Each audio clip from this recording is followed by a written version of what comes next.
Hello दोस्तों, तो आप लोगों का हमारे चैनल में एक बार फिर से स्वागत है। हम लोग भारत के भौतिक स्वरूप के एक भाग की बात कर चुके हैं, जो हिमालय की। आप लोगों ने हिमालय के 4 पार्ट देखे हैं या नहीं देखे हैं, उन्हें आप कंप्लीट कर लीजिए। आपको कंप्लीट हो जाएंगे, उससे पता चल जाएगा कि भारत का भौतिक स्वरूप क्या है और हमें क्या पढ़ना है। तो हमारा दूसरा पार्ट है उत्तर भारत के मैदान।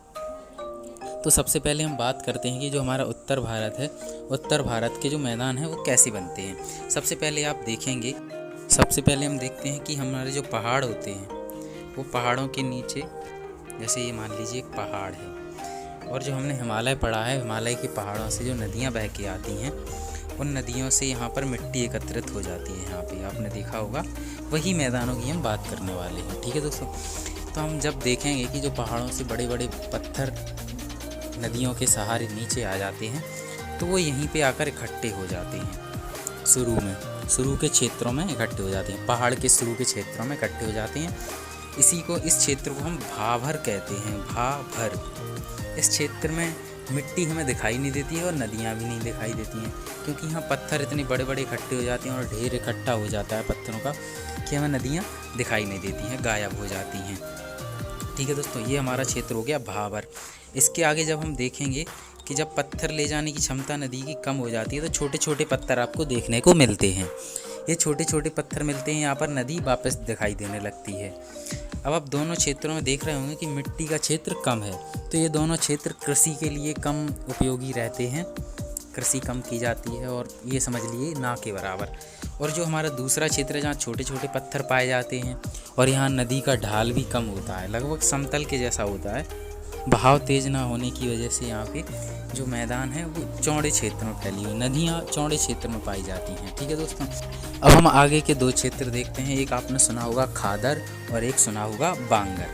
खादर भूमि की बात करें तो खादर भूमि उत्तर भारत के मैदानों के नीचे जब आप आएंगे तो आप देखेंगे कि उत्तर भारत के नीचे भागों में जो नई जलोढ़ मिट्टी मिलती है। जलोढ़ मिट्टी वो होती है जो नदियों के द्वारा बहाकर लाई जाती है, जो उपजाऊ होती है। आप लोगों ने काली मिट्टी देखी होगी, जो चीका मिट्टी बोली जाती है, वो इन क्षेत्रों में पाई जाती है। और यहाँ पर जो खेती होती है वो बहुत अच्छी होती है, क्योंकि काली मिट्टी की जल धारण क्षमता, यानी कि जल ग्रहण करने की क्षमता ज़्यादा होती है, और इसीलिए यहाँ पर यह कृषि के लिए उत्तम क्षेत्र माना जाता है। जलोढ़ में कृषि अच्छी होती है, कंकड़ कम पाए जाते हैं, कृषि के लिए अच्छी है, और यही सब जानकारी। और जब हम देखेंगे कि बांगर देखेंगे, बांगर में क्या होता है कि जो चूना, आपने सुना होगा, चूना के छोटे छोटे कंकड़ इकट्ठे हो जाते हैं, उन्हें हम कंकड़ बोलते हैं। इसीलिए हम देखेंगे कि जो हमारा बांगर क्षेत्र है, बांगर में भूमिगत जल स्तर कम होता है, यानी कि पानी धारण करने की क्षमता मिट्टी में कम होती है। इसी वजह से यहाँ कृषि के लिए उपजाऊ नहीं माना जाता है, कृषि के लिए सही नहीं माना जाता है। इसीलिए जब आप देखेंगे कि जो हमारा ये खादर है, खादर में कृषि होती है और उसमें जल धारण की क्षमता अधिक होती है, और ये हमारा जो बांगर है यह कृषि के लिए कम उपजाऊ रहता है और ये कृषि के लिए कम उपयोगी होता है। और जो हमारा एक और भाग है उसे हम बोलते हैं डेल्टा। डेल्टा का नाम आपने सुना ही होगा, सुंदरवन डेल्टा भारत का विश्व प्रसिद्ध डेल्टा है, और यह विश्व का सबसे बड़ा डेल्टा है। डेल्टा वो होता है जो खादर क्षेत्र है ना, उसके आगे का क्षेत्र होता है, यानी कि यहाँ पर दलदली भूमि होती है, मिट्टी के जो नदियों के द्वारा मिट्टी लाई जाती है, उनसे आपको मिट्टी इकट्ठी होती है, उससे दलदली क्षेत्र बन जाता है। दलदल क्षेत्र आप समझ रहे हैं, जहाँ मिट्टी और पानी होता है। ये आपको उत्तर भारत का नक्शा दिख रहा होगा। इसमें हम सबसे पहले देखेंगे कि यहाँ पर जो हमारा पंजाब के पास का क्षेत्र है, इसे हम पंजाब का मैदान बोलते हैं।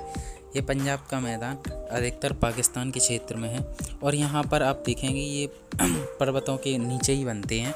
शिवालिक पर्वत आपने पढ़े थे, जो अंतिम हिमालय के अंतिम पर्वत थे, इन मैदान में बनते हैं। और इस जो पर्वत के नीचे वाले मैदान हैं यहाँ पंजाब के, उसको हम चौस कहते हैं। चौस कहते हैं। ठीक है दोस्तों, इनको हम क्या कहते हैं? चौस।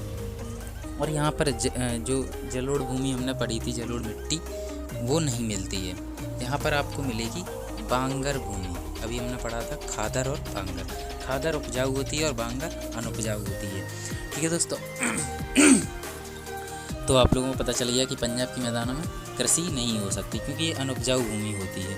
पर लेकिन जब आप नदी पढ़ेंगे, यहाँ पर ऊपर आपने पढ़ी होंगी सिंधु नदी की 5 सहायक नदियाँ, उनके बीच में जो दोआब बनते हैं, दोआब का मतलब होता है 2 नदियों के बीच का क्षेत्र।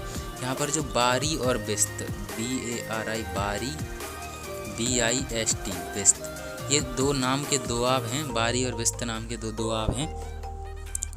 इनके बीच का जो क्षेत्र है वो थोड़ा कृषि के लिए उपजाऊ है। ठीक है दोस्तों, ये अपना एक मैदान हो गया। अब दूसरा मैदान है गंगा का मैदान। गंगा का मैदान आपने जानते होंगे, गंगा नदी ऐसे ऐसे बहती है, ये अपने उत्तराखंड उत्तर प्रदेश, तो यहाँ गंगा का मैदान बनता है। गंगा के मैदान का सबसे बड़ी खास बात ये है कि एक 4 डीप के रूप में बनी है, यानी कि अग्रगर्त के रूप में, यानी कि गड्ढों को भर के मैदान बना हुआ है।